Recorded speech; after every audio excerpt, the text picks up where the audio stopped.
Bible, which is the word of God to humanity for their salvation, has two natures. The Bible has a dual nature, human nature and divine nature. And this reminds us of the dual nature of Christ. He was both human and divine. In this video, I'm going to explore briefly the dual nature of the Bible. When we talk about the human nature of the Bible, it includes the fact that the Bible was composed by human beings, to be understood by human beings. When we talk about the Bible, it did not fall from heaven. Who came where God said with a loud voice, "My people, this is my word. Take it, use it," after it had fallen down? No, it did not happen that way. God wanted to communicate to people, and he used human beings to write it for the purpose of human usage. So the fact that God employed human beings to write it, and God intended that the Bible should be used by human beings, is an aspect of the human nature of the Bible. Except for small sections such as the Ten Commandments, which were inscribed by the finger of God, and the reference is Exodus 31 verse 18, the Bible was not verbally dictated by God. So it wasn't something like God was dictating with a loud, powerful, glorious, majestic voice and people were writing. God did not dictate the words or the text for people to write. Each biblical text was written to specific hearers or readers of specific historical, geographical situation for a specific purpose. So it is also part of the human nature that each of the books or the text was written for people who were actually living in a particular period. That is the historical dimension. And at a particular place, that is the geographical dimension of it.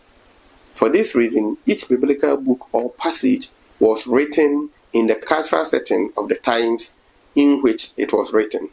So if it was written at the time that people were reclining at table, they were not sitting to eat, but they rather reclined at tables, then you will find those things in the text. If it was written at the time that the language of the people had changed in a way, you will see the new dimensions in the language appearing or featuring in the text. So the cultural setting is very important when we talk about the human dimension of the Bible. And these things help us to be able to discuss, interpret, and apply the Bible. We have to know these things to be able to apply the Bible. Because it was written by human beings, the language that was used was also human language.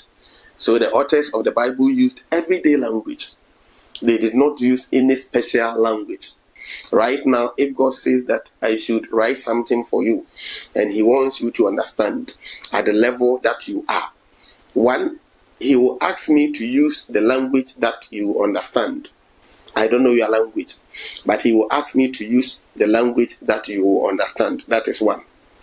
Then two, when I'm writing, I'll write in such a way that it will be like the everyday conversation.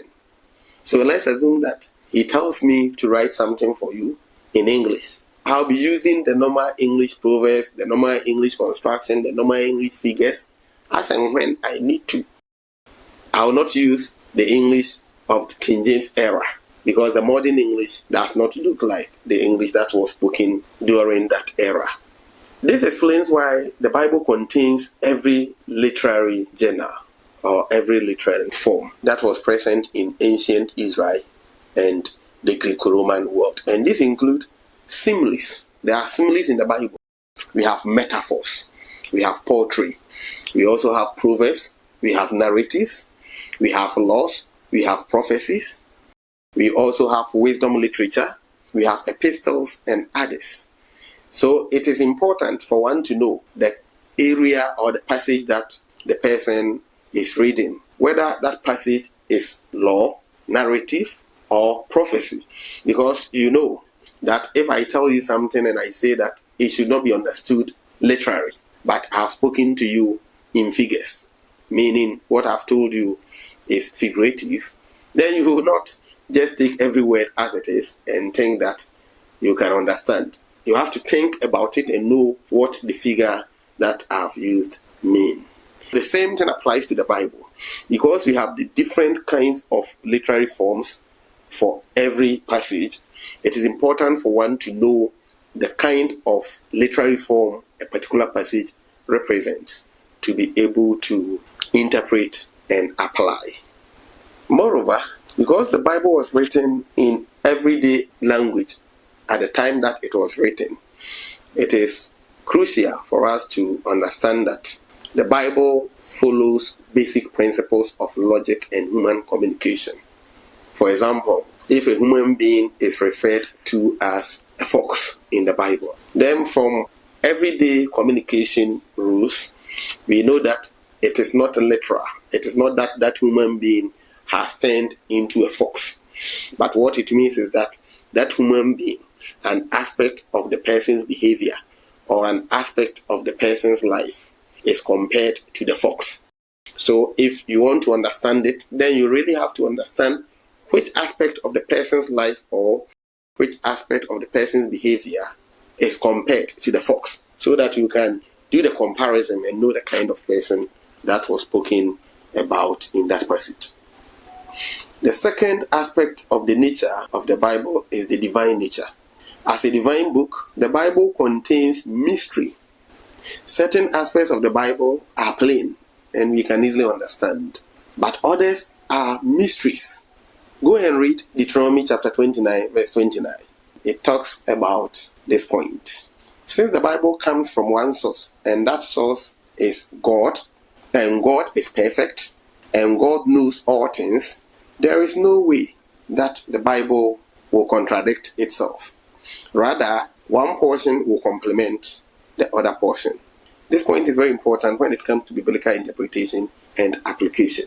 And I will later examine some passages in the Bible that seem to contradict, and we will see how they do not contradict despite their appearance as contradictory. Let me give a hint here.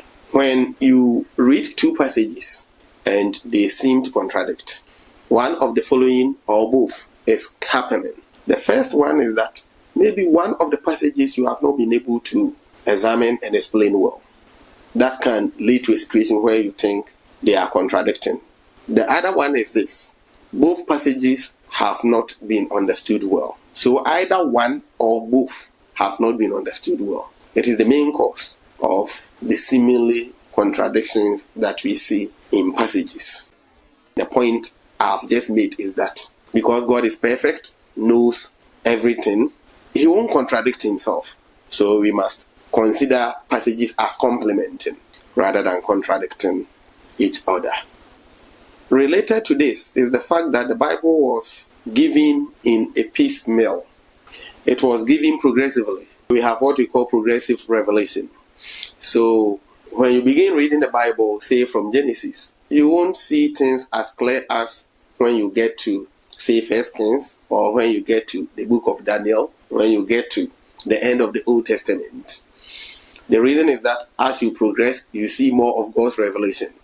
In one video, I mentioned that the Bible was written in a span of 1,500 years. So it was not given boom at once like that. So take note of that. The progressive nature of the revelations in the Bible is the reason why one has to consider what the entire Bible says about a particular subject before making conclusions. You might see something in one book, but if you are to go on, you may see a different dimension to complement what you have seen earlier, and that will help your understanding. So don't just rush into conclusion and say that, oh, I've seen this here. It is true, you have seen that in there, but it doesn't mean that that is the end. Let me give an example here. When you read Genesis chapter 1 verse 29, it is clear that God did not give meat to Adam and Eve, and for that matter, humanity, to eat. He gave them herbs and fruits. So if you end there and you say that you are a vegetarian and you are using this passage to support your practice, that is good according to the passage, and it is not something that the passage is not supporting. But then that is not the end of the Bible. The Bible progresses to Genesis chapter 9 verse 3, where after the flood, we are told that God gave meat to humanity to eat. It was in that passage, that is Genesis chapter 9 verse 3, that we find God giving meat to humanity to eat. So the point is, if you read up to the end of Genesis 1 and you leave the rest, your conclusion may be different from if you get to the end of Revelation. Look at this. When we read Genesis chapter 3 verse 1 following, the story of the fall of Adam and Eve, we normally say that it was Satan who tempted Eve to eat the fruit and to also give part to Adam. My question is, where in the passage is the snake referred to as Satan? The answer to this question is found in Revelation chapter 12 verse 9, where the Bible refers to the old serpent as Satan and describes this old serpent as the one who deceived the world. So if somebody just reads Genesis chapter 3 or the whole of Genesis, the person will not have a better picture. The person has to continue. These examples are given for you to know that the Bible was given progressively, and until we get to the end, we do not have to make hasty conclusions. We have to wait and see the entire picture. And so I have given you this clue, and I want you to use the clue that I have given to you to analyze passages in the Psalms where imprecatory prayers are said, to see whether it is something that Christians are to emulate or are to practice.